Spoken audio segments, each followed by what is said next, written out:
Okay, so right now your car has like, it used to have like 75 psi on both sides, and it still has it. It's just that because the compressor ran, there's a fluctuation difference. But ultimately, you had 75 pounds of, not pounds, pressure in there. So now we're going to suck everything from your car into my machine. So we're going to hit recover. So my machine is starting with 6.06 pounds. I used to have 4 point something, but I charged it in another pound, so now I'm at 6 pounds.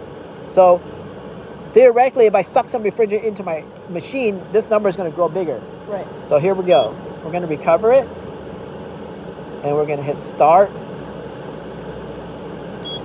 And then I'm going to turn these. So those hoses are now connected to my machine, and we're going to hit start. So it's pulling the refrigerant from your car down. So remember, you were at 75, yeah. Now you're at 50. So around 40 psi is the same pressure in your tires. Okay. And then you're dropping below. If you're talking about tires, in about 10 psi, you can see it swish. Is your number going up? My number's going down. Your number on your machine. Oh yeah, it's recovered 0.37 pounds. Okay. So whatever it is, it didn't completely gone all the way empty. So that's a good sign. So that's that means, a good sign. So the leak isn't all that giant. But sometimes a giant leak is good too, because you just fix one little spot. So it's hard to say, but. I feel like we get a little bit closer and we're not. Yeah. Damn it. I mean, if you were to need to go like right now, and I charge your AC, you're gonna get like a good couple months, and you would still have AC. But I'd rather know what the problem is than. Yeah. So it doesn't necessarily mean a small leak is better than a large leak, because sometimes a large leak is like obvious and it's easy to find. Right. Yeah. Yeah. And a small leak could be like very fidgety, where you have to take a lot of effort to find it. Yeah. So if you imagine, if we didn't have this machine and we had to do all this like manual calculation, it's a lot of effort. A lot. There would be like more machines here to do everything this one machine does. All right, so now it's draining the oil. So we were at 240. That's our number. So now this isn't oil for the engine. This is oil for the AC, right? Yes. So it's not going to affect my engine, right? No. Okay. I just want to see if any oil dripped out. So we're at 220, 240. Did it go up at all? Didn't see much. Recovery complete, so I didn't see much oil come out. Okay, so that's what okay. Does that mean? That means the system could have been low in oil in the first place. It doesn't have to be a lot of oil come out, but sometimes a little bit came out. Okay. Yeah. And sometimes if you stare long enough, you can see it drip out. But usually it's like a little more of a splash. All right, so now we're gonna close everything back up. Actually, we don't have to. Now we're gonna, so everything is sucked out of your car. Now we're going to suck out even more. Okay. So we're gonna hit stop. We're gonna see it's 6 points. This was a 0.5 pounds higher now. Uh-huh.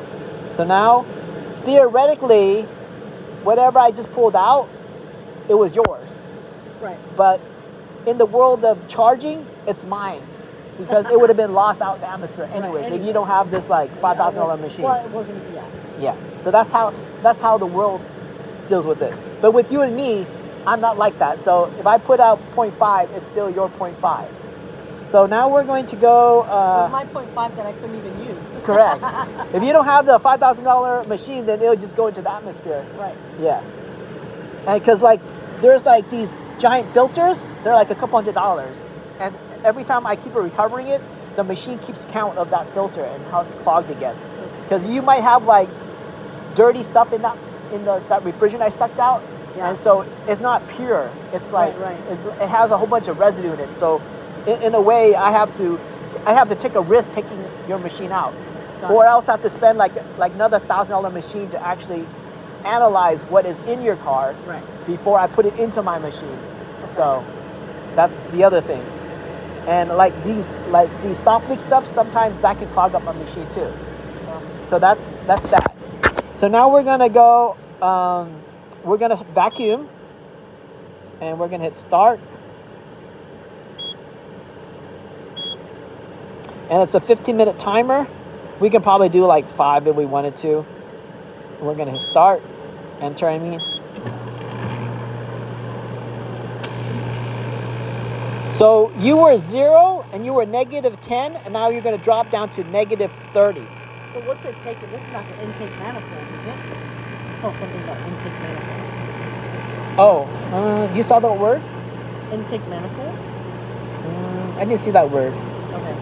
So I want this number to reach -30 and below. That's a good sign. Okay. And it will, because your machine was holding refrigerants. Yeah.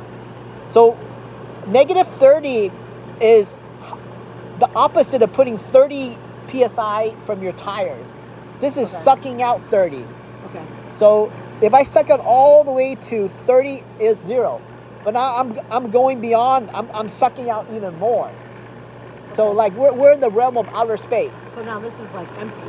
Yeah. So this is the same is as good, this right? is the same as outer space. This is what you want, right? Yeah. So outer space, when you leave your space shuttle, you're at -30. You're in a perfect vacuum. So that means that instead of pushing 30 pounds in your skin, it's pulling 30 pounds out. So if you didn't have a space suit, every inch of your body is being 30 pounds being pulled out. So your eyeballs will be pulled out and the blood out of your pores will be pulled out. So that's what's happening in your car. We're pulling -30. It doesn't mess anything else up, does it?